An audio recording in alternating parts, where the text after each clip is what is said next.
We've got some big Aries energy coming through with this total solar eclipse. Not only is this an eclipse, but the sun and the moon are exactly conjunct Chiron, not only by degree, but by minute. We are clearing out some big wounds here that's allowing us to reconnect fully with our soul.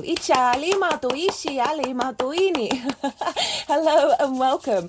My name's Chloe. I work with card divination, astrology, and as you just heard, I channel multi-dimensional energies through my body, both in the vocal light language and the physical movements you can see with my hands. All of this is working together to help bring alignment, attunement, healing and activation codes. For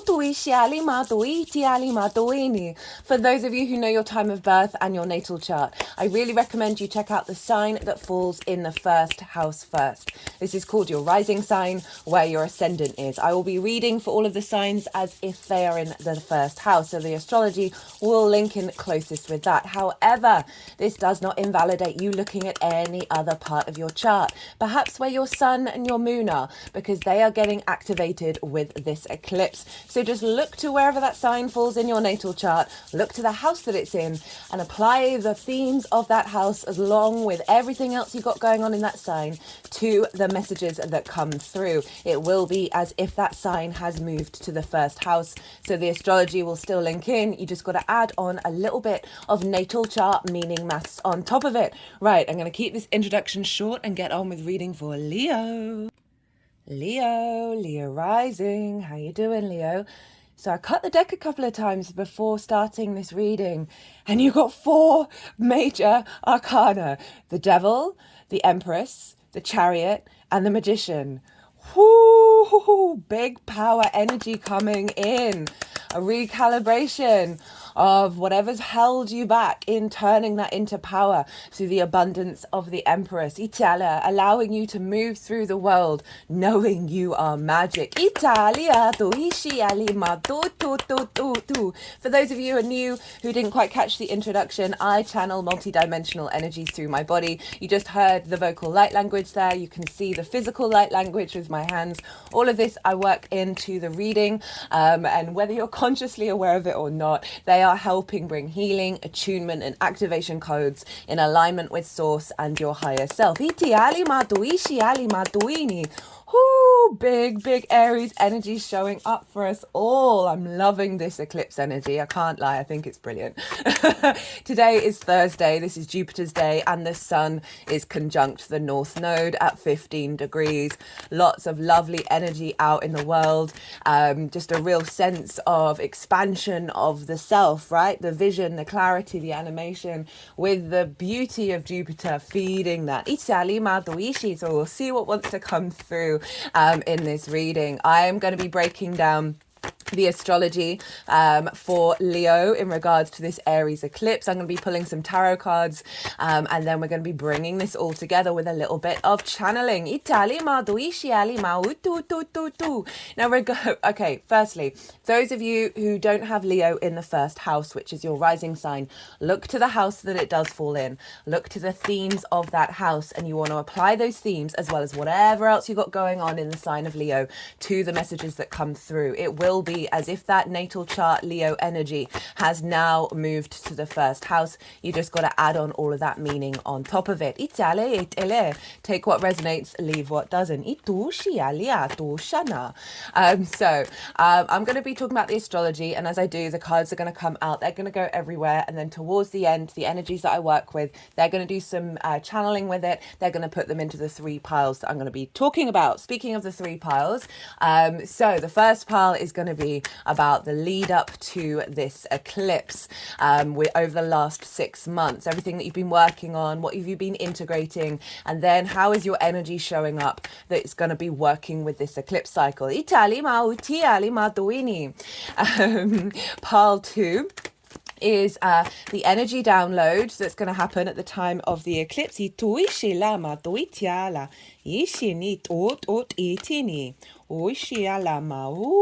they're wanting a fair amount of cards here.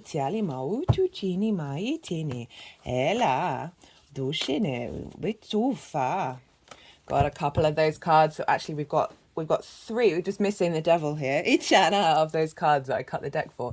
What was I saying? Yeah, so I see lunations as portals for download codes and activation codes, and eclipses are no different, and it's even bigger. Isali Maduini. So pile 2 is the energy download that's going to come into your vessel that will unfold over the next 6 months. The baseline for pile 2 is the collective reading. That's always the first one to go out. That's where I get to break down the astrology in way more detail, and it's how all of the celestial bodies are talking to each other at the exact moment. That's forming its own harmonic blueprint for us all. I love that collective reading. It's pretty wild. I did a collective tarot. They wanted most of the deck. Ituishia Diala. Most of the deck, which was wild. Some really big energy came through with that one. Some big messages. I also, what else happened in that? Yeah, I get to be a bit more esoteric. I talk about a soul's journey, especially from that hybrid eclipse in Aries that we had last year. So it's a lot of fun. So if you want a deeper understanding of what this eclipse is all representing, go check that out. I also talk about eclipses in more detail, an eclipse in Aries, and the mythology around Chiron, because as I said at the introduction, this eclipse is exactly conjunct Chiron, not only by degree, but by minute. This is pretty powerful. So the tarot for pile 2 is how that's then affecting the Leo area of your chart. Pile 3 is how all this energy is manifesting moving forward. So those are the 3 piles. Now let's get into the astrology. So regardless of whether Leo is your rising sign or not, Leo and Aries Leo and Aries are fellow fire signs, so you get along, you got a lot in common. You're both yang in nature, fire element, but different modalities. Leo, you are fixed. Aries is cardinal. So this is an aspect of a trine, wherever this falls, and a trine is ruled by Jupiter. So funnily enough, you're the first video that I'm recording today on the day of Jupiter. Jupiter likes to bring things together in order to expand and elevate, and therefore those qualities fall into the trine. Remember, we've got 2 things in common, so it's a real ease of flow of information, but those different modalities, so they're bringing together in order to have a deeper understanding of the fire element and then expand and elevate. It can bring about a sense of faith, of knowing, and with that wisdom that comes in is a really ingrained confidence that allows more flow, a more sense of generosity, of spirit, that activates opportunities and a sense of luck. So you've got this really harmonious aspect wherever Leo falls in your chart with this Aries eclipse of providing a sense of elevation and wisdom into your Leo energy. So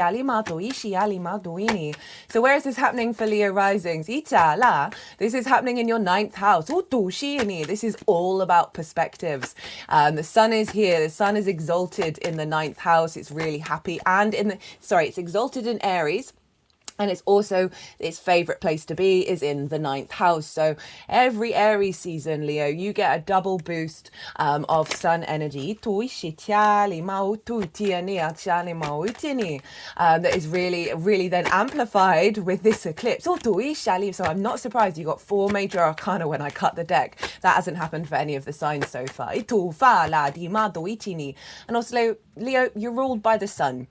So whatever's going on with the sun is always impacting you. So you've got some real, lots of crossovers of amplification with this eclipse in Aries. What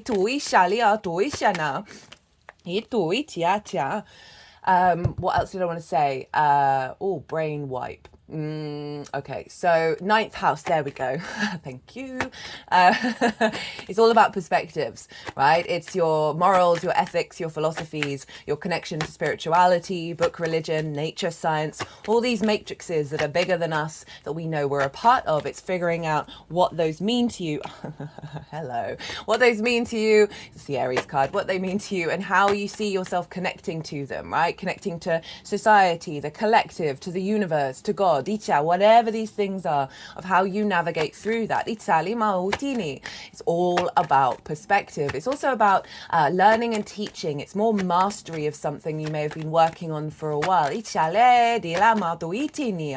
And all of this is in order to deepen and broaden your perspectives. And through your understanding of the multitude, you're embodying that and sharing that with others. It's also very much linked into foreign travel, and that's because it's It's more about going and living somewhere for a longish period of time that is unfamiliar to you in order to broaden your perspective, right? But that doesn't have to be in a foreign country. It can be on the astral plane. It can be, say, you've lived in the town your whole life, and then you decide you want to pack up and move to the countryside. That's going to be a very different dynamic. It's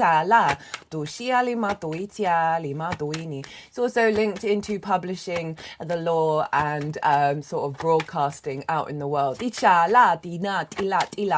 think of like the megaphone with your perspectives. We're here to share, not to dominate or try and change people's minds. That's up to them. So you've got this really powerful eclipse happening in your ninth of this is a new beginning. It's a bigger new beginning. Eclipses are very powerful energy. It's when the sun and the moon meet on the horizontal and on the vertical axis. And this is a real strong amplification of source energy, of the cosmos energy coming into the 3D. It's linked into a longer term trajectory because the North Node in Aries isn't going to be here for another 18 to 19 years. So whatever's happening around an eclipse, and it can unfold like even 6 months later, this is in alignment with where you're headed over over a longer trajectory. Can be quite dramatic, obviously, with eclipses, and often there can be situations that you wouldn't have necessarily asked for, but actually are part of the weaving of the bigger picture that you don't have all the answers to, but it'll actually in the end lead you to a more alignment. That's not, you don't always get dramatic things with every eclipse, but those things can crop up. It's very fluky, very synchronistic, very much in alignment with source. I would say, one, you're an autonomous, multidimensional, multifaceted being, and you're here. One of the reasons why you're here is to figure out your intuition and your instincts on your own, in your own frequency. However, right, I would be mindful of what you're doing around the eclipse. On a personal level, I don't plan anything. I don't set in, because it's a new moon. So this is a time when we'd set intentions, right? But me personally, I don't plan any intentions. I don't plan any manifestation work or any rituals, and then I see what I'm called to do around the eclipse. Or if, say, other people in my life say, hey, do you want to go do this? Do you want to go do this ritual? I know that that's an external thing that is linked into the eclipse that I then work with. So then I'll see what I'm called to do, and then I know I'm co-creating with the eclipse energy rather than trying to control it. We used to hide the monarch around eclipses. Eclipses were one of the first things that as a species that we're aware of, that we tracked along with the Venus cycle. And so there's a real sense of understanding that this is a bigger thing. Photosynthesis plummets around an eclipse, and it takes a while to get back going again. And this is how plants create energy. So it is some spiders pull down their webs. They don't want that energy in there. And what I feel, it's like if the spider's aware that it shouldn't weave, right? We are constantly weaving and spinning our own tapestry, that this is a time when we're like, we're going to get out of the way of that and let it unfold. And then you're sort of working with it. So I would always suggest be mindful of what you're eating around an eclipse. Make sure you get some good rest, because there can be a dip in energy. But I kind of feel with this Aries eclipse, it's going to be like, woohoo! Right, okay, so what would this new moon, this eclipse, this total solar eclipse look like for you, Leo? What might be coming up? What things might be integrating around this, right? So even though it's a beginning energy, often we then get endings in order to liberate. Into the new beginning. Now, as I said, Chiron is exactly conjunct this eclipse. Now, Chiron is the wounded healer, the master teacher. It received both abandonment wounds and physical wounds, and it's a very powerful asteroid. In the natal chart, it often reflects what we're here to transmute, and often this is linked into past life energy or ancestral energy that in this incarnation we are here to then work with. And the transit is just the same, but it's a sort of more of a temporary reshifting rather than one that's part of your whole cycle. So it's in the sign of Aries. It's been there for a while. And so it's been bringing up wounds around autonomy, independence, this sense of experiencing, feeling those perspectives and whether they are being seen or heard by others. So you may have found that you've just been navigating certain sort of stagnant energy around receptivity of perspectives, whether that's you or other people listening to you. There may have been some blockages, some wounds that have come up of not being able to integrate perspectives. I find with Chiron in Aries is about wounds around going into new frontiers, blockages that have stopped us, fear. That this eclipse so in the lead up, especially over the last 6 months, these things may have been cropping up and you've been navigating and working with them. This new moon, right? Chiron is being rebirthed by the sun and the moon. And the moon is covering the sun. So what this feels very strongly is we are shifting from the wound to the wisdom, from the venom to the antidote. Our focus is now on that, and we are elevating, we are becoming teachers. The maturity of that, of being able to share perspectives that help people grow. And yourself grow. And that we're able to break into new frontiers. And as I said, the moon is covering the sun. So this has been, the high priestess has turned up. There's been okay. So in most transits that I do, there's at least one card that's showing up pretty much for everybody. This transit, there's collectively been a good couple of cards that have been showing up for everyone. So that's been really interesting to watch. And the High Priestess has been one of those cards. And this is acknowledging that the moon is kind of dominating the sun and revealing a deeper intuition that's in alignment with our spark of spirit, the I am, your innate soul energy. And the fire signs, very instinctive in their intuition, right? And so there's a real there's going to be a boost of our instincts, of what we're sort of compelled to do, that is more in alignment with our soul's abundance.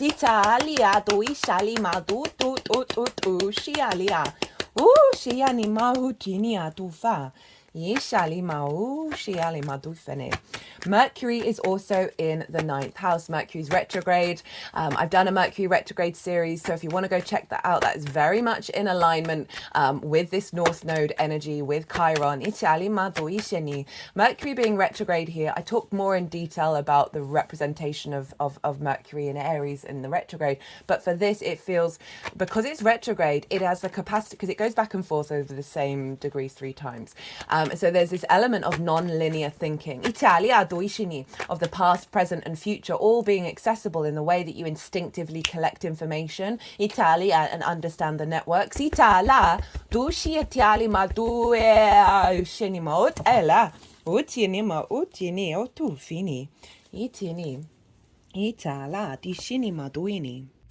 Hi Leo, I had to pause for a second. I do apologise. And then another thing happened, then another thing happened. So I kind of lost my place. I know I was talking about Mercury retrograde. I do apologise. And it does feel like, in terms of perspectives, of really being able to incorporate perspectives from lots of different directions and from past life energy and ancestral energy.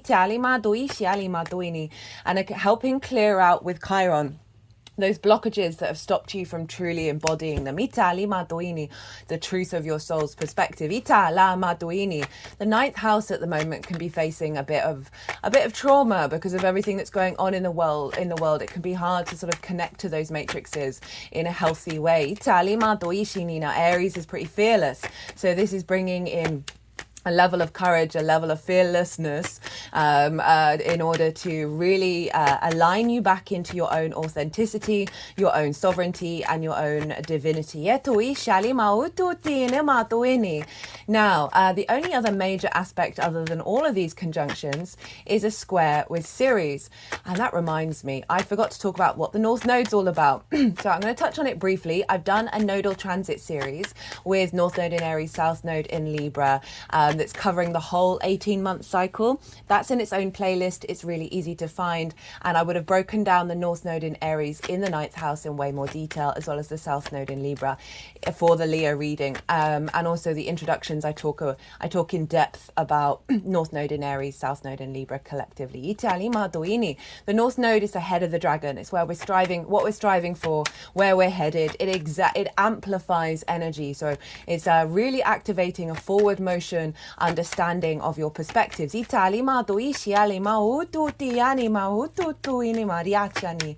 Right, back to Ceres. So Ceres is an asteroid as well, and she's the biggest asteroid in the asteroid belt. She's linked into the Earth Mother, the grain goddess energy of abundance, of the harvest coming in, of nurturing and nourishment. And she's in the sign of Capricorn, a fellow cardinal sign. She's squaring this moon. So wherever Ceres is usually highlighting where your nourishment is coming in. And how you nourish, right? And the sense of harvest, the sense of abundance, and you've got it over in your 6th house, the adult in the room, how you work itself, your physical health, your routines, co-workers and pets, all these kind of things. So with Ceres moving through there, you probably felt more abundant in the way that you work, right? There may be more resources and a harvest coming in the way that you work. There may be more activations around health and routines. But she can also highlight what's lacking. But what the focus is here is with this square. It's ruled by Mars, a square, and it can bring about conflict, drama, frustration, winning at all costs. If any of these things do come up during this cycle, it is in order for you to recalibrate your understanding of what these mean to you. And that's obviously going to be very subjective of what sort of situations may show up in regards to perhaps people not taking your perspective on board. That could be with co-workers or through the way that you work, and you figuring out, is that going to stop me from embodying that? Am I going to, is there a good reason why this is being said, or there's something else going on that isn't actually anything to do with me, and then you're still going to work with it. But really, really and truly, a square is a hard aspect, so it does involve some challenges, but it is big manifestation energy. Mars is the god of war, sure, but I also see Mars as the builder and the farmer. It's our motivation, our drive, and our action, right? So this is our instincts to take action. So this is big manifestation energy in the 3D. So you've got this combination of your perspectives, and an expansion of your perspectives that are becoming more embodied with Ceres over in your 6th house of how you work, incorporating those perspectives. So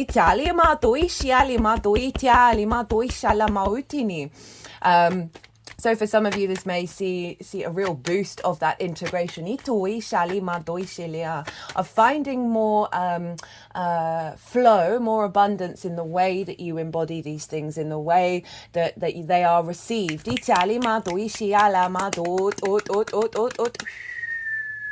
For some of you, it might be about perspectives that have limited your health, that are getting cleared out and then activating a new sense of abundance in your work life, right? In the way that you work.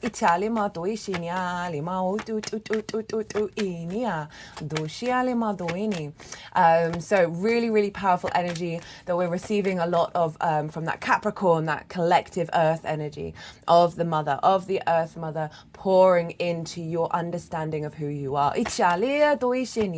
Now this is all trining your ascendant Leo risings, and so I did wonder if that was going to show up. That's shown up for everybody. That's Saturn in Pisces, and I'll get to that. Trining your ascendant. So your ascendant is how you embody your sun or your moon in your actions and your deeds. It depends if you've got a day or a night chart, which luminary is sharing wisdom to your ascendant, who is your navigator. And it's the lens in how you move through the cosmic oceans. It's your body, your appearance, your sense of self, and often how other people see you. And so you've got these embodied perspectives coming through. You're going to find wisdom and elevation in the way that you embody that, the way that you understand understand yourself. And so this is going to have a reflection on how other people see you, which is making me think about that sixth house of like people really being able to value your work. So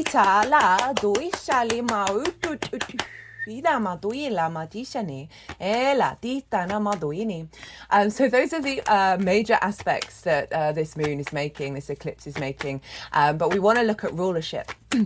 Because whatever's going on with the ruler of a sign is impacting the sign that it rules. And who rules Aries? Well, that's Mars, as I said, right? Can be very combative, very sort of my way or the highway in the sign of Aries.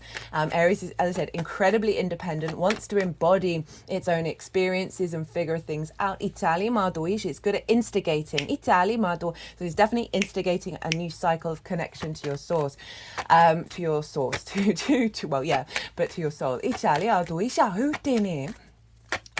So we want to look to where Mars is, because Mars will be influencing this eclipse, and Mars is over in Pisces. The land of the fishes. So this is right next door, and this is in the 8th house. The 8th house is the house of transformation.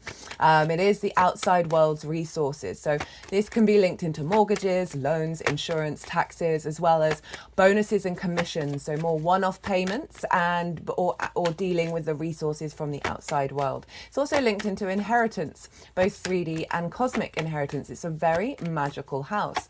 And why is it the house of transformation? Well, one of the reasons is because this is where your relationship dynamics show up, right? The give and take between anything other than yourself. And so this can be time, money, energy, things, intimacy, ideas,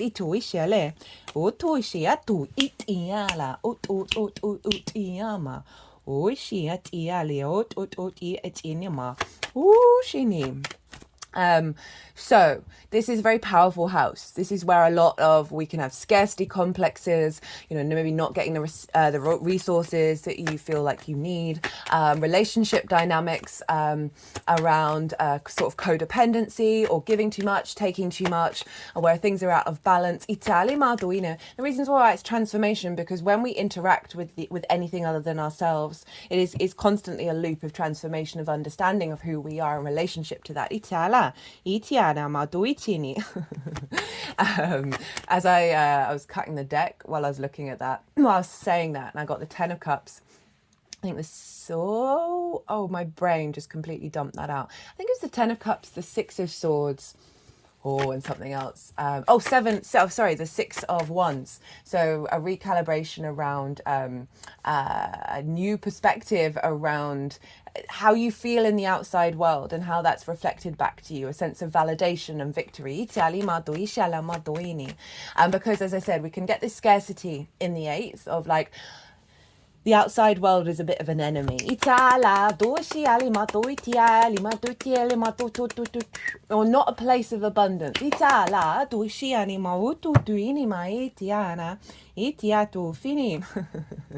There, that was the Page of Cups, Knight of Swords, and the 4 of Pentacles. So new messages of love, new opportunities, you're going to be able to embody this new perspective that's giving you a sense of stability and security. I'm quite enjoying doing that. I've not done that before. So Mars being there, love Mars in Pisces, love it. Mars is in its flow. It's very closely linked into source through our synchronicities and our intuition of our movements and our actions. And what are we motivated to is really in alignment with that Pisces energy, which is very fluky, very magical, very synchronistic, non-linear, things appearing out of nowhere, sort of mind-blowing energy. They're just sort of shaking their head, and Aries rules their head. There's a real sense of unconditional love, of empathy with Pisces, of understanding that all rivers lead to the same ocean. There can be a dynamic of lack of boundaries in terms of relationship dynamics.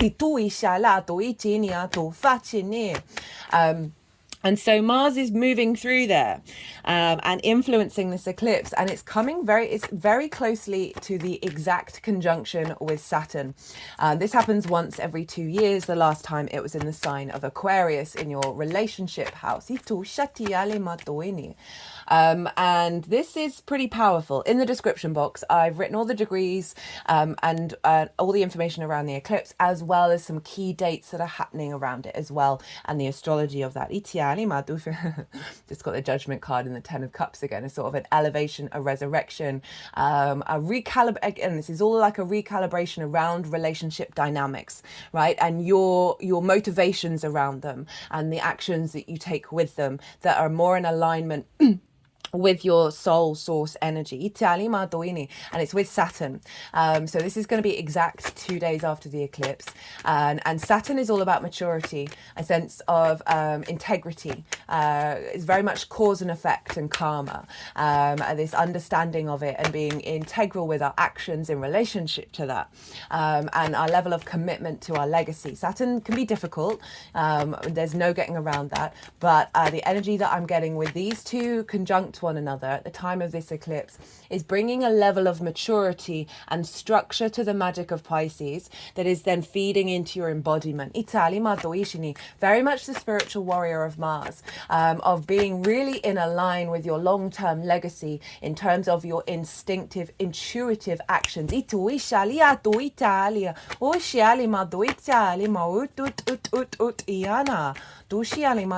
So this is the imprint for Mars and Saturn in their combination for the next 2 years, because we're not going to have this conjunction for another 2 years. So it's pretty powerful. They are the two malefics. I talk about this in the collective reading. On the main stage, we're going to perhaps see a bit more drama around the sort of primal natures of Mars and Saturn, which is authority and the god of war. But it's in a yin sign. It's sort of more on the defensive. And what I feel like how this would translate on an individual level, that there's a real sense of you knowing you having a level of protection from and a level of authority in your own protection, but also protection against authorities that are trying to distort your legacy. There she is.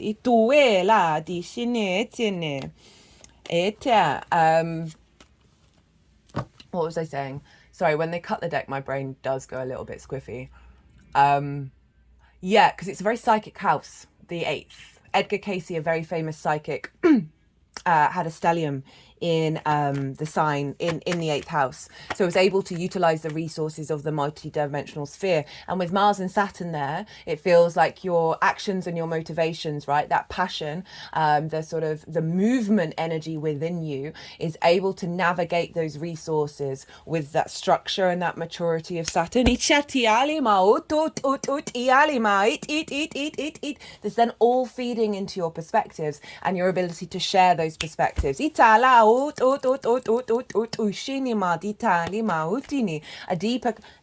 deeper understanding and faith, right? Pisces can be very much about faith. It's ruled by Jupiter, of you truly knowing your source energy within you, that you are source. 10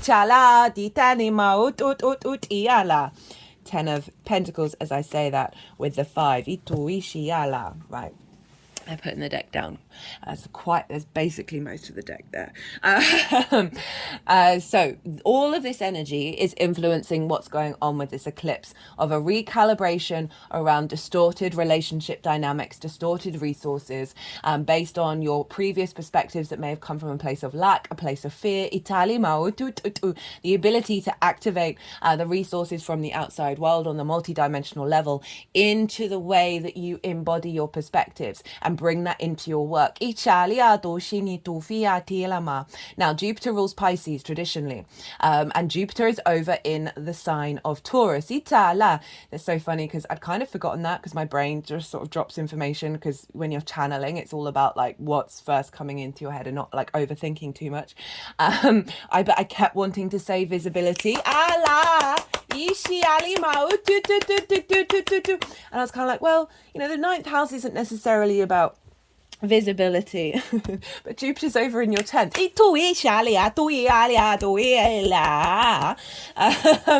And also like the sun's being blocked out, so it's not that visible really. And I was like, but Jupiter's in your 10th.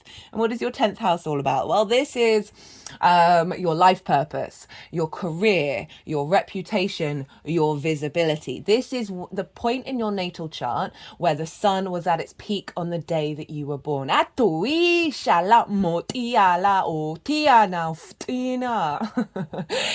so this is a powerhouse. This is a powerhouse. It's one of the angular houses. And so Jupiter's saying, hey, to Saturn and Mars, you want to get in alignment with the work that I've been doing over in the 10th. And so, as I said, Jupiter with that trine energy brings things together, brings elevation, brings a sense of wisdom. It is a yes planet. It's amplifying your understanding of your life purpose, the meaning that you're finding in your career. It's establishing a sense of faith within that, a deep knowing of what it is and how you want to embody that. Of finding an expansion around the cultivation of your reputation and your visibility. You may have found that you may have had some more opportunities with Jupiter being there, or a deeper sense of understanding of what am I trying to say? Of the not going to blame it on Mercury retrograde. That Jupiter is establishing faith, right? You may have got opportunities around your reputation, your career, and your life purpose. You're not going to really, I find in this way, it's more when Jupiter moves into the 11th, Itala, when things really start to get going, because that's the house of reaping the benefits from your 10th house. But I just feel there's an overall expansion of the depth of your generosity of how you, and the ease that you're connecting to your soul purpose and your career. But Jupiter's influencing Saturn and Mars and saying, hey, this is also the house of reputation and visibility, right? How the outside world sees you, the big outside world. And then we've got these two planets over in Jupiter's sign who are navigating the resources, the give and take between you and anything other than yourself, and saying, right, we want this in alignment with with the work that I'm doing up in the 10th house. And again, that's feeding back into the 9th of your perspectives, right? And, again, that broadcasting, that sense of teaching and sharing and learning. So it could really very much be tied in. And obviously your perspectives are in a light. Your perspectives influence your career and your life purpose. Doesn't matter what career you've got, what life purpose it is. The 9th house is before the 10th. It's influencing how that 10th house expands. So Jupiter's influencing Saturn and Mars and saying, hey guys, let's get this in alignment with how the outside world's resources. That's then really fulfilling an expansion of those perspectives. Now, Jupiter is very closely conjunct Uranus. This is going to happen exactly on the 20th of April. Happens once every 14 years. This is wild. This is going to be the next transit that I do. I cannot wait. This is a big deal. So it's very closely, it's not quite exact, it's very close to Uranus, and Uranus is a liberator. I feel like Uranus is going to be sort of facilitating, clearing the path for the expansion that Jupiter is prepping. It's also the liberator of your soul. It will come along and shake things up where your soul isn't happy, but you haven't been able to do that yourself. It's very innovative and inventive. It is about going beyond the normal structures. So all of this is feeding into that 8th house where you may have had distortions, and this energy is like cracking that open. Now, Taurus is ruled by Venus, so Venus is influencing what's going on with Jupiter, therefore what's going on with Mars, and therefore what's going on with this eclipse. And where's Venus? Well, she's in Aries. I love Venus in Aries. I cannot wait for this transit. And she's deemed traditionally in her fall because it's opposite her own sign of Libra, so she's really far away from her realm, but that's based on the Hellenistic traditions, and I can appreciate them, but I like to poke holes in things, and I'm like, Venus in Aries, she is feisty, she is magnetic, she is fine. She's bringing the charm to your expression of your individuality. She really wants to stand up for her loved ones and like go head first of like, I am protecting them. I'm supporting them. So Venus is really helping us out here by being in the sign of Aries, because she's bringing the charm factor in, right? She's bringing connection, harmony, grace, a sense of love and appreciation. And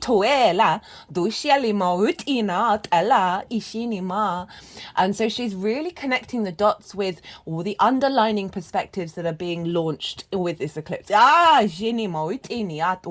were always inherently within you. She's also influencing this eclipse of the, in terms of other people, right, and the visibility and whether you're being heard or not. You've got that embodied charm factor. There's a diplomacy here, whereas Aries can be pretty much, I'm going to do it all myself, F everybody else, right? And Venus is saying, hey, let's get feisty but still connect, right? Let's bring that charm into it of this independent energy and it be received by others.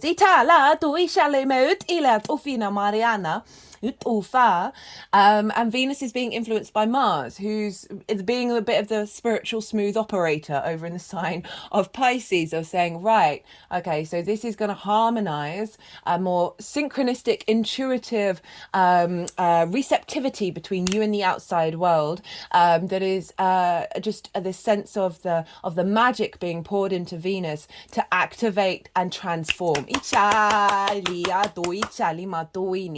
So we've got a feedback loop between Mars, Jupiter and Venus in terms of the rulership energy. And I'm so grateful for astrology, and I'm so grateful for the honor and the privilege to read these things, because, right, eclipse in Aries, conjunct Chiron, could be seriously explosive, right? North Node exaggerates, big wounds coming up, like real pain, real anguish, feisty, like the unintegrated Aries energy. And yes, we're likely to see a bit of that on the main stage. There's no getting around that, but that is part, the main stage amplifies the duality of everything. So it's very natural. It's part of our cycle. It's not to be, but on a personal level, Mars is in Jupiter's sign. Jupiter is a benefic, the greater benefic. It's being governed, it's in a sign ruled by Venus, the other benefic. The two benefics are influencing the two malefics over in Pisces. So even though we've got this potentially, and I'm not saying there aren't going to be difficulties, but this is all being supported by the grace and favor of Jupiter and Venus. That's activating our confidence and our maturity. And I just love it for us all. And with the square with Ceres, of bringing this deep nourishment, this grounded earthly energy into your being. Right, that's everything I wanted to say. I'm quite impassioned. Look to where your sun, this is going to be a bit of a long one, we're at 42 minutes. Virgo was an hour and 20 minutes, we'll see. Look to where your sun and your moon are in your natal chart. Look to the houses that they're in and the themes of those houses. Those themes are likely to show up with this eclipse for you. If this was a new moon, I'd say incorporate them into your intentions, because then you're working with your sun and your moon as well. Do what's right for you. But as I said, for me personally, just seeing what comes naturally around the eclipse has tended to be, has worked the best. But just words. Those themes, just keep an eye out for them, and then you'll sort of understand what's going on with this eclipse for you. And that will give you a more personal understanding beyond this general reading. Right, that's everything that I wanted to say.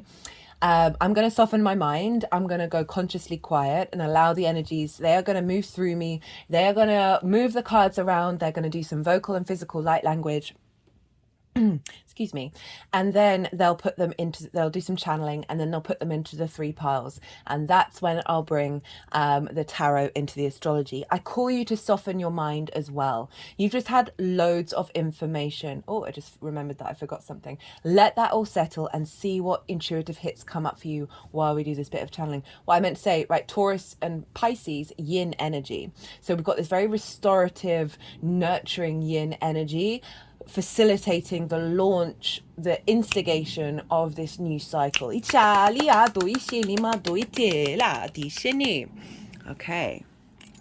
Do fila di nama do tinia tushi etila.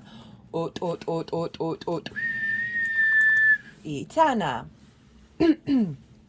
Yala utine. Itine ati yala oishiana. Itini, Oshia, la, iela, utuishini, itima hutuini, itinia tuchiniala, iala, itene, oyenema, oyena, itiala. Itiala, ishia tushiala, ishiali matushila, aishia tuela, ishene, ututut.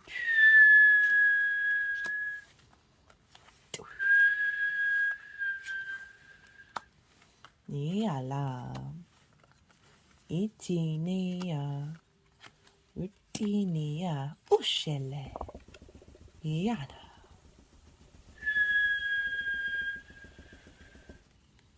Tu fiatini. Iala. Itiala etu. Itia.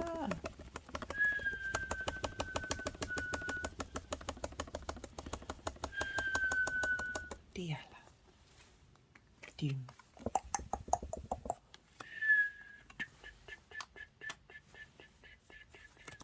Itiali mauchiania.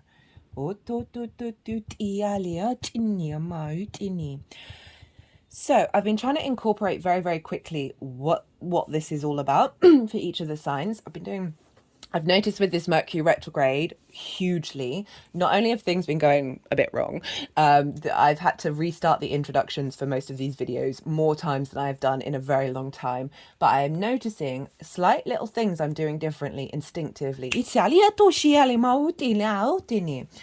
So it feels like you have been navigating the sense of scarcity that feels like it's been blocking your legacy, of a sense of the way that you see yourself in the world, right? Whether this is like deep, I feel like this is deep in your unconscious spaces that you're becoming more aware of, right? And you've been going on a process that's helping recalibrate a new way of thinking, that's allowing your intuition to come through, rather than being in a fear mindset, and working with the energy of the Four of Swords and the Empresses.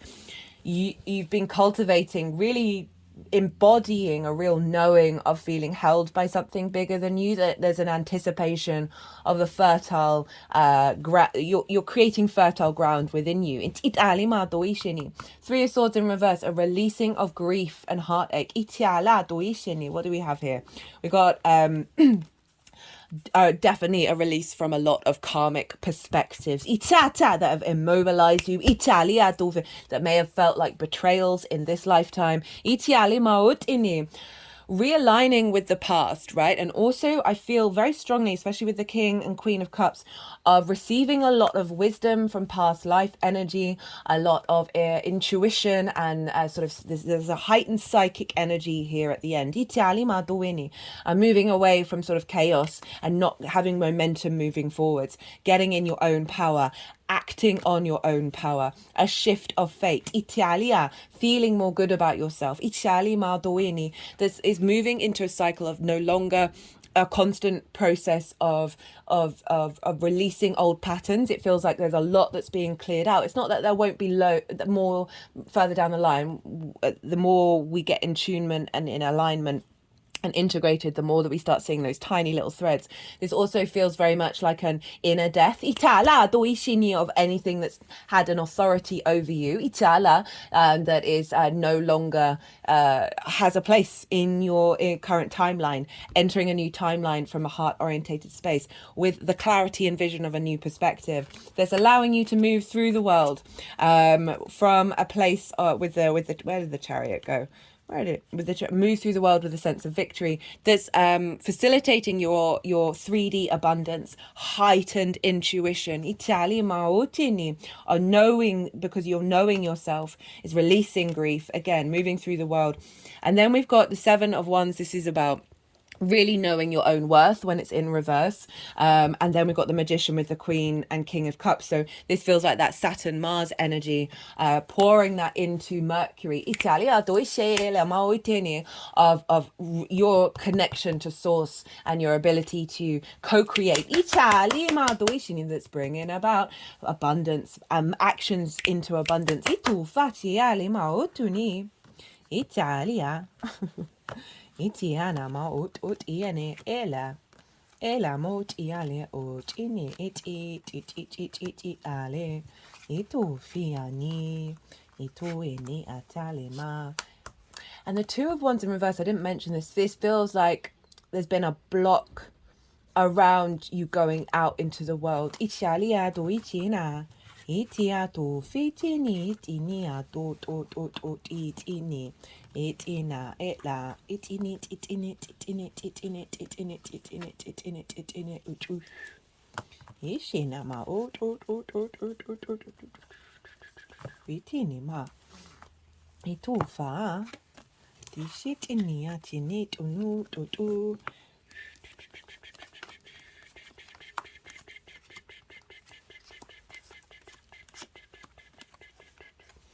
yeah to shini Dine ella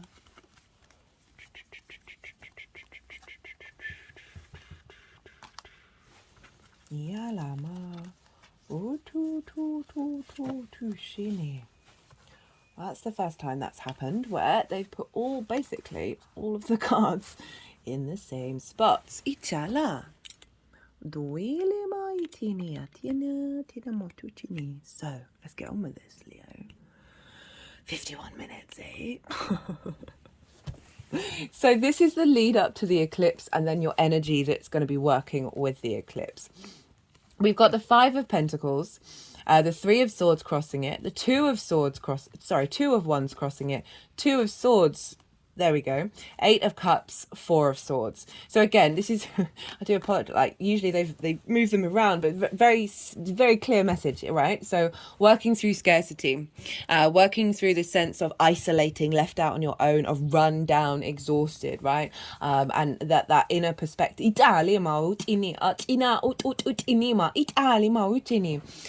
certain perspectives.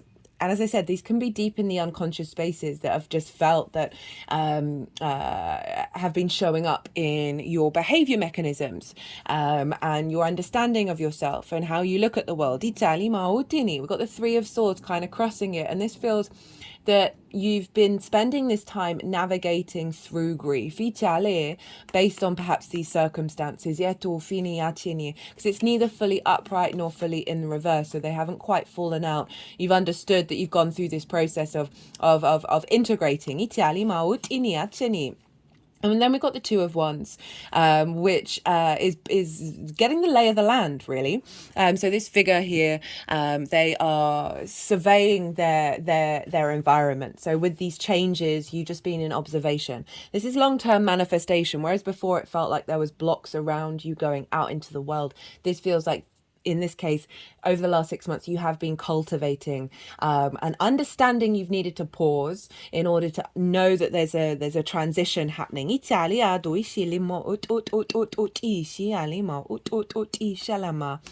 come with the 8 of Cups. Now, the 8 of Cups, Saturn in Pisces, only card with an eclipse on it, shown up for every sign. This is about acknowledging that you are moving away from old unconscious spaces, right? These cups for me are very much those deeply grooved imprints that we had a very early age. My words are being really funny with me right now. That this is they can be really difficult to walk away from, and they feel good because they are comfortable, they're what we're used to. But you've decided, right, you're going up, you're going to climb that mountain to get a better perspective, right, with this new lay of the land of that you're recalibrating your sense of self. It's with the Two of Swords, and the Two of Swords is all about having there's an element okay. I did have a sinking suspicion that that wanted to go somewhere else. Yeah. That okay, with the Four of Swords, throughout this process, it's actually been a very internal meditative space. This is about knowing you are held by something bigger than yourself. This figure is in a church. They are contemplating these Three of Swords that they have now come out of the heart. And now this is about the reintegration of the heart, acknowledging that those swords are no longer there, even if there might be energetic residue. Italiamo, they just put my hand over the heart area. Both of them now.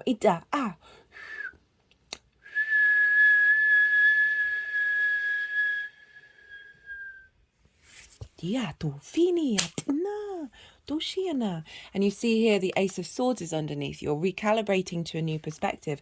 And here it is.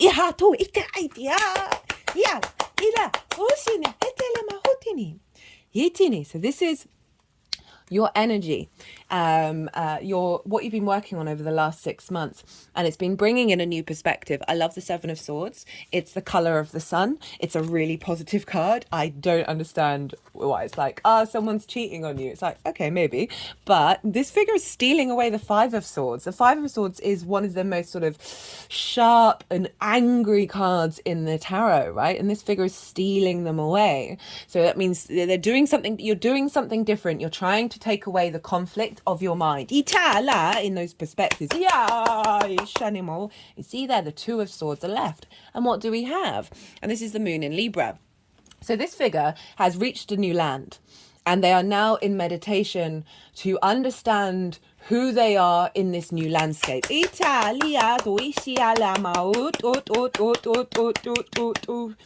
an honoring of going inward and broadening those perspectives. These perspectives are coming into an alignment and coming down those swords into this figure. Around the heart. And there's a sense of balance here. Your energy showing up for how you're going to work with this eclipse is the Empress. This is Venus herself, right? This acknowledgement of this feeling of cultivating that abundance, of cultivating the ability to manifest in the 3D realm, a sense of fertility and creativity. It's a very positive card. It is about feeling good in the 3D realm. So this is your energy showing up of how you're working with this new perspective of being like, okay, I've been working on my mindset, I've been working on my perspectives and my understandings through how I navigate through the world with that. And the Empress is saying, right, you're embodying this energy of feeling good, of fertility, of grace. It's a very powerful energy to show up of how you're working with this eclipse, of rather than being in fear of something, rather than being worried, and rather than that conflict or that scarcity, now we've got abundance, right? Far cry from that Five of Pentacles. Life is what you make of it. Now, the energy that is going to be downloaded into your vessel at the time of this eclipse that will then unfold over the next 6 months is 10 of Swords in reverse, 6 of Cups, 5 of Swords in 5 of Wands in reverse, apologies. The Emperor, the King of Wands, big fire energy. The Wheel of Fortune, hello Jupiter. Death card in reverse, Scorpio, your foundational space. Itiara, the Fool, and the Ace of Swords. Pretty powerful reading. So very karmic card, the 10 of Swords, because it's all these swords are along the spine. We hold a lot of karma, a lot of trauma in our spine. The energies that I channel, they would really like it if I did a lot of spine work. But I can be a bit slack on all the many things that we should be doing. It's usually, this is around the time when I start getting my yoga practice back up. But they really focus on the spine. They don't really care very much about anything else, because we get very tense and we get very coiled up, and the energy gets blocked. The Kundalini energy rises up the spine. So there's an element of something that's been something blocking this, right? Of limiting you. There's you're immobilized. There's this element of being stabbed in the back, of betrayal, or not knowing what it is that is immobilizing you. My spine is shaking now. And it's in reverse. So these are all falling out. It's the end of the cycle. With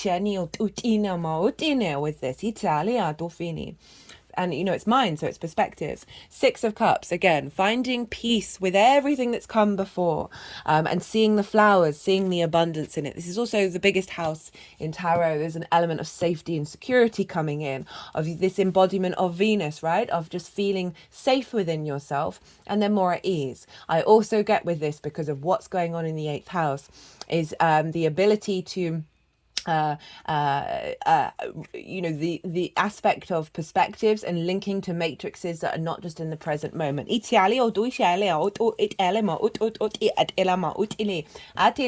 Of like there's being a give and exchange between you and the past. Perhaps your past lives, perhaps ancestors, whatever it is. It just definitely feels like there's more of a intuitive connection that's bringing about a state of abundance.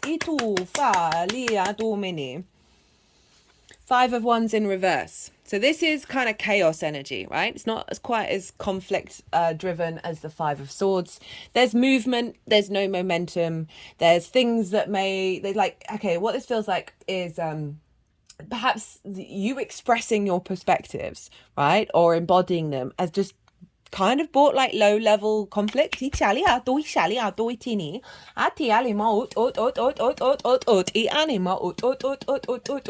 Or very much you felt in conflict with certain things. Certain perspectives within you. That's led to not only these blockages of this immobilization, but lots going on, but no moving forward, no momentum. It's also the card of training. So for some of you, this is about you've gone through an apprenticeship phase and now this is in reverse. So you're moving on to the next level. But overall, this is a release of sort of conflict and stagnant energy around your 9th house. And having to fight to share your perspective. Okay, so also, if we're linking this back into Mars, of relationship dynamics being distorted around a healthy give and receive. Got the Emperor. Hello, Aries. This is the high vibrational energy of Aries, that through your own experience, your own embodiment, you learn so much, you gain wisdom, which then allows you to be able to make the right decisions that not only serve you, but everyone around you, right? This is the Emperor. It has an empire along with the Emperor. So there's a real sense of, through clearing the decks, an inner sovereignty, an inner divinity. People come to the Emperor for advice, for solutions, for what to do. So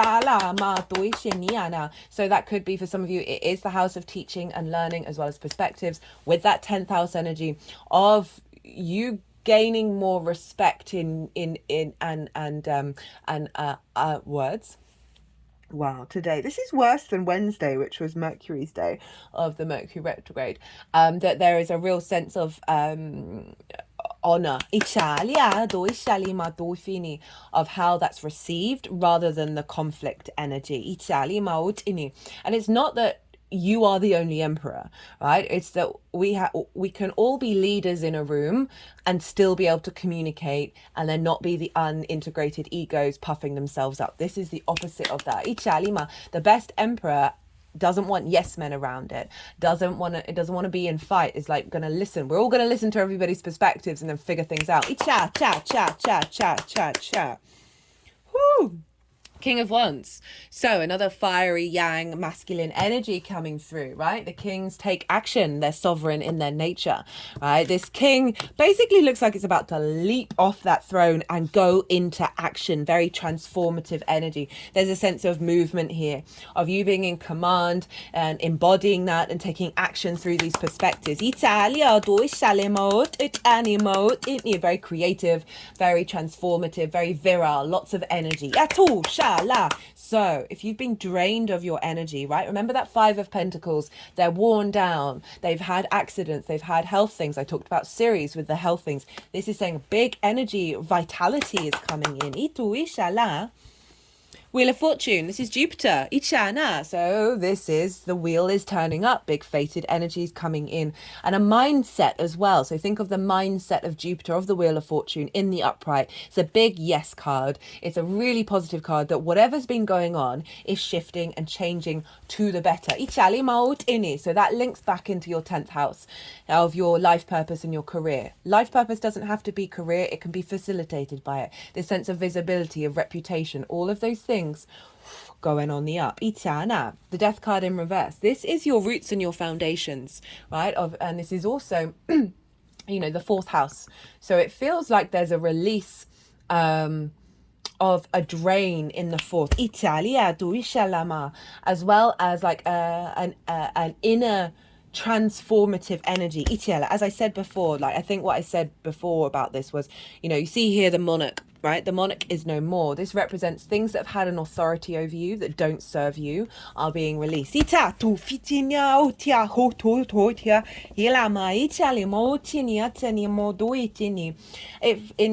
4th house is your ancestors as well, both blood and soul lineage, and it feels in reverse of like anything that's linked into, that's blocked, that 10 of Swords, right? Those blockages that you may have be holding and transmuting for the ancestors. That there's a release of a weight around that. Because it's not about, we're moving past the letting go of those wounds and those traumas and activating the wisdom from the ancestors. The Fool. That Ace of Swords, that 4 of Swords was looking for. The Fool, starting a new journey, a new perspective. And I love this for the 9th house. I love this so much. Almost everybody's got the Fool, by the way. Again, 9 of Cups, the High Priestess, the Fool, Isha. There's, big cards showing up here, which I love. So the Fool operates from the heart, right? Its chest is really far forward. It's the first one into the breach. Itialia. So operating from that heart space. It's so wide open to the universe, to the world, to what's coming. The curiosity of the good, the bad, and the ugly, of like every experience is wow, I'm so amazed I'm alive and this is what's going on. This figure has just left the village. They're going out into the world. You're going out exploring, right? A new mindset from a higher perspective. Yes, there's some naivety with the Fool, but as I said, the mountains represent that higher perspective. It's about to leap off a cliff and it knows another reality is going to come up. Itala, it is pure fearlessness. So you're going on a new embodied, well, I say new, it's always been inherent within you. And again, if we link that into the 8th house of those distortions of the scarcity, that 5 of Pentacles often shows up with 8th house transit. So it's really interesting that it showed up because it was influencing how you then see yourself in the world, given the give and take between you and the outside world. It's a real revamp here with that Ace of Swords. This new clarity, this new vision of sovereignty and wisdom. Ita, see all those mountains? Again, the higher perspective. This is what's being downloaded. This clarity of self. Okay, how long? I'm gonna try and be a bit quicker. Whoa. Okay, whoa. So we've got a lot of cards here. This is how it's all manifesting moving forward. So we've got a lot of initiation energy here. 9 of Pentacles, the High Priestess, the World. 5 of Cups in reverse, the Chariot. 7 of Wands in reverse, the Magician. King and Queen of Cups with the 10 of Pentacles. 9 of Pentacles, this figure is very independent. They know what they need to do in order to bring abundance into their world. The strength of your sovereignty that is bringing about that abundance, right? Venus energy in practice. For some of you, this is as this unfolds, you'll see that, right? So this can be an initiatory energy of starting that process and embodying that process and then seeing that process be activated. We've got that King of Pentacles. These are big, abundant cards. You see here the grapes. We've also got another abundant card here. Grapes, grapes, grapes. That represents the harvest, right? The abundance. Hello, Ceres. Italia doshi, in the way that you work, that Capricorn energy. Ato shala dini. Okay, right. High Priestess. As I said, this has been showing up for most of the signs. I think all of them. This is with that Pisces energy, this alignment with our inner intuition that has a faith and knowing of that you are drawing towards you that which serves your soul. And you see the pomegranates, this represents fertility and abundance. Sometimes we can really struggle with the High Priestess because we're in a fear state. And the fact that she's showing up of like this real integration of your intuition through your actions. The world. Know thyself and the world will open up to you. So there's a real sense of recalibration to yourself that's then you're embodying that and you are moving through the world and more opportunities are coming in. Five of Cups in reverse, no longer feeling that grief, well, of that Three of Swords, that heartbreak, of moving past that in your embodiment of your perspectives. The Chariot, moving through the world with a sense of victory. The Chariot understands all of its experiences are in fact resources and tools to work with. It is... The figure here isn't trying to control reality because it sees the blessing in every moment. There are no rains. There's balance here with the yin and the yang. So there's a real sense of you moving through the world, embodying your perspective. You see all the stars, very galactic and earth energy combined, that is taking you to a place of victory. Seven of Wands in reverse. Okay, upright. This figure is on a cliff, or a hill, whatever, representing the higher ground. Okay, but do they look like they believe that? Do they look like they know that they know their own value, that they have something of value?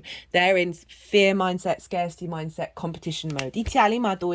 So there's a sense of release of that, right? Of just this inner knowing of your own being and you doing you and not looking at what the outside world is all about. The Magician. Right, so this is what I was thinking along with the High Priestess. Mustn't forget the High Priestess. This is what I'm feeling of, like big, intuitive, channeling resources, source energy, however that shows up. It doesn't have to show up in doing light language or anything like that. It is just your relationship dynamic with source, 8th house, is being way more in alignment because you're more in alignment with you. It's allowing you to manifest in this world. Perhaps you being seen as the performer, the magician. But big, intuitive, psychic energy. You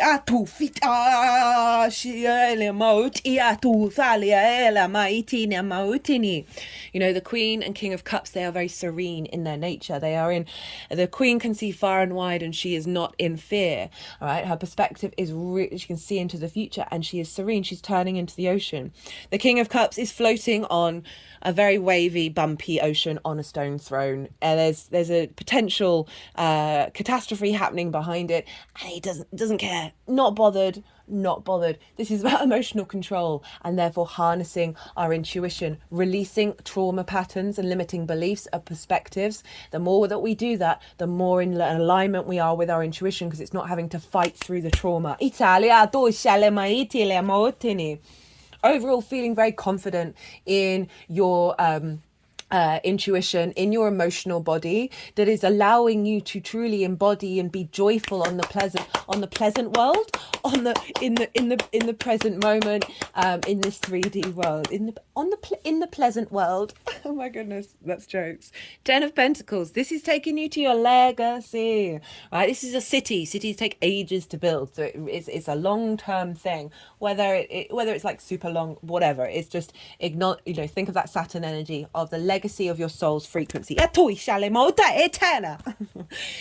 got the nuclear family with the elder who's covered in esoteric symbols, and this symbolizes these words today, the blending of the mundane and the metaphysical, the physical and the spiritual. And when we do that, we are in alignment and are able to create our legacy. So it's really sort of collaborating these perspectives and the source energy with the physical realm that is building in to your reality with that King of Pentacles. Again, very abundant, These two are the only two who have the golden scepter. They are able to manifest and create. Icha, very fertile energy. Acha, cha, cha, cha, cha. Right. Whew. Okay, let's get some qualifiers. Okay, I think we still might be the same as Virgo. Ichani ma ochini, ichini, ichini. Ichini, Oh, you can't make it up. Here is Virgo, the Hermit. Truth, guide, facts, wisdom. A guide to the truth. That is bringing in deep, deep wisdom. You have Virgo in your second house of your skills and your tools and your resources, right? It is how you value yourself. So this is having a direct correlation with amplifying amplifying that second house. And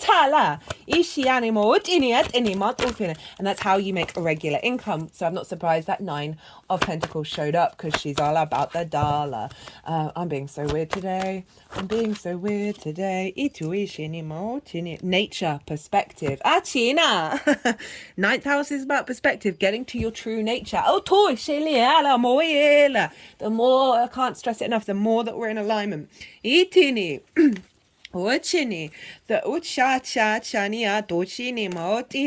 more that we're in alignment, the freer we are, the more space that we have in order to create based on our essence. It's like the root code of us. I'd completely forgotten that. I just picked up this card. Code, puzzles, synchronicities, coincidences. Such amplification of the synchronicities because you're more in alignment. Cracking the code. We've got karma and domino effects. That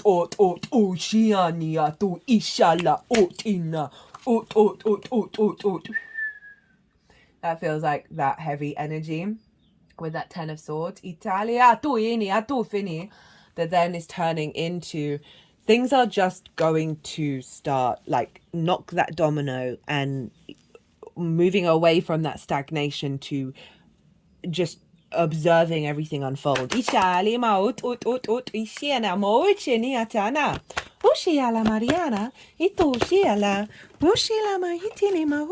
Pride. Well, very much a Leo card there, being proud of your existence. Communication.